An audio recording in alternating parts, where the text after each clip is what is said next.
Chapitre 4. À Venise, il rencontra son frère, Lord Surbiton, qui venait d'arriver de Corfou dans son yacht. Les deux jeunes gens passèrent ensemble une charmante quinzaine.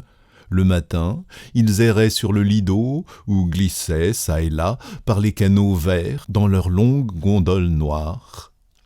L'après-midi, il recevait d'habitude des visites sur le yacht, et le soir, il dînait chez Florian et fumait d'innombrables cigarettes sur la piazza.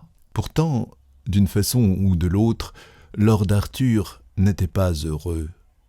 Chaque jour, il étudiait dans le Times la colonne des décès, s'attendant à y voir la nouvelle de la mort de Lady Clémentina. Mais tous les jours, il avait une déception. Il se prit à craindre que quelque accident ne lui fût arrivé et regretta maintes fois de l'avoir empêchée de prendre l'aconitine quand elle avait été si désireuse d'en expérimenter les effets. Les lettres de Sibylle, bien que pleines d'amour, de confiance et de tendresse, étaient souvent d'un ton très triste, et parfois il pensait qu'il était séparé d'elle à jamais. Après une quinzaine de jours, Lord Surbiton fut las de Venise et résolut de courir le long de la côte jusqu'à Ravenne parce qu'il avait entendu dire qu'il y a de grandes chasses dans le Pinetum. Lord Arthur, d'abord, refusa absolument de l'y suivre, mais Surbiton, qu'il aimait beaucoup, lui persuada enfin que, s'il continuait à résider à l'hôtel d'Agnelli, il mourrait d'ennui. Et, le 15e jour au matin, ils mirent à la voile par un fort vent du nord-est et une mer un peu agitée. La traversée fut agréable. La vie à l'air libre ramena les fraîches couleurs sur les joues de Lord Arthur, mais après le 22e jour, il fut ressaisi de ses préoccupations au sujet de Lady Clémentina, et, en dépit des remontrances de Surbiton, il prit le train pour Venise. Quand il débarqua de sa gondole sur les degrés de l'hôtel, le propriétaire vint au-devant de lui avec un amoncellement de télégrammes. Lord Arthur les lui arracha dans les mains et les ouvrit en les décachetant d'un geste brusque. Tout avait réussi. Lady Clémentina était morte subitement dans la nuit 5 jours avant. La première pensée de Lord Arthur fut pour Sibylle, et il lui envoya un télégramme pour lui annoncer son retour immédiat pour Londres. Ensuite, il ordonna à son valet de chambre de préparer ses bagages pour le rapide du soir, quintupla le paiement de ses gondoliers et monta l'escalier de sa chambre d'un pas léger et d'un cœur raffermi. 3 lettres l'y attendaient. L'une était de Sibylle, pleine de sympathie et de condoléances. Les autres, de la mère d'Arthur et de l'avoué de Lady Clémentina. La vieille dame, paraît-il, avait dîné avec la duchesse le soir qui avait précédé sa mort. Elle avait charmé tout le monde par son humour et son esprit, mais elle s'était retirée d'un peu bonne heure en se plaignant de souffrir de l'estomac.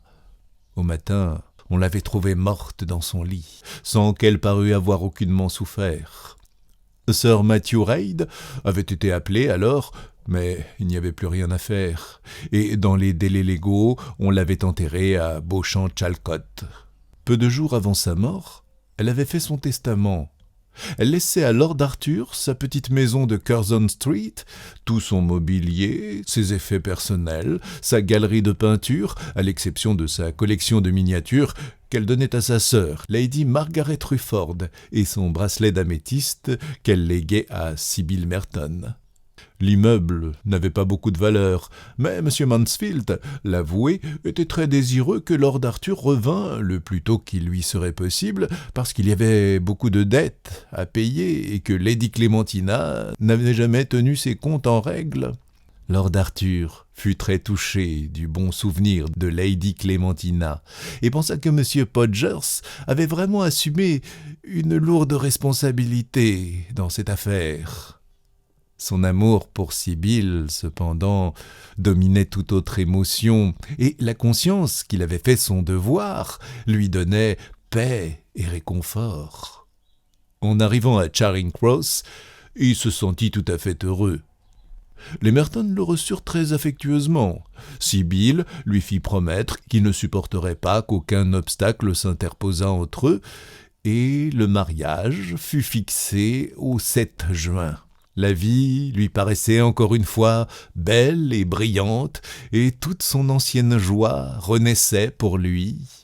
Un jour, cependant, il inventoriait sa maison de Curzon Street avec l'avoué de Lady Clémentina et Sibyl, brûlant des paquets de lettres jaunies et vidant des tiroirs de bizarres vieilleries, quand la jeune fille poussa soudain un petit cri de joie. « Qu'avez-vous trouvé, Sibyl » dit lord Arthur, levant la tête de son travail et souriant. « Cette jolie petite bonbonnière d'argent. Est-ce gentil et hollandais ? Me la donnez-vous ? Les améthystes ne me scieront pas, je le crois, jusqu'à ce que j'aie 80 ans. » C'était la boîte qui avait contenu l'aconitine. Lord Arthur tressaillit et une rougeur subite monta à ses joues. Il avait presque oublié ce qu'il avait fait, et ce lui sembla une curieuse coïncidence que Sibyl, pour l'amour de qui il avait traversé toutes ses angoisses, fût la première à les lui rappeler. « Bien entendu, Sibyl, ceci est à vous. C'est moi-même qui l'ai donné à la pauvre Lady Clem. Oh, merci, Arthur. Et aurais-je aussi le bonbon ? Je ne savais pas que Lady Clémentina aimât les douceurs. Je le croyais beaucoup trop intellectuel. » Lord Arthur devint terriblement pâle, et une horrible idée lui traversa l'esprit. « Un bonbon, Sibyl ? Que voulez-vous dire ? » demanda-t-il d'une voix basse et rauque. « Il y en a un là-dedans, un seul. Il paraît vieux et sale, et je n'ai pas la moindre envie de le croquer.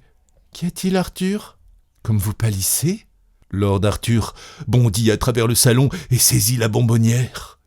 La pilule couleur d'ambre y était, avec son globule de poison. Malgré tout, Lady Clémentina était morte de sa mort naturelle. La secousse de cette découverte fut presque au-dessus des forces de Lord Arthur. Il jeta la pilule dans le feu et s'écroula sur le canapé avec un cri de désespoir.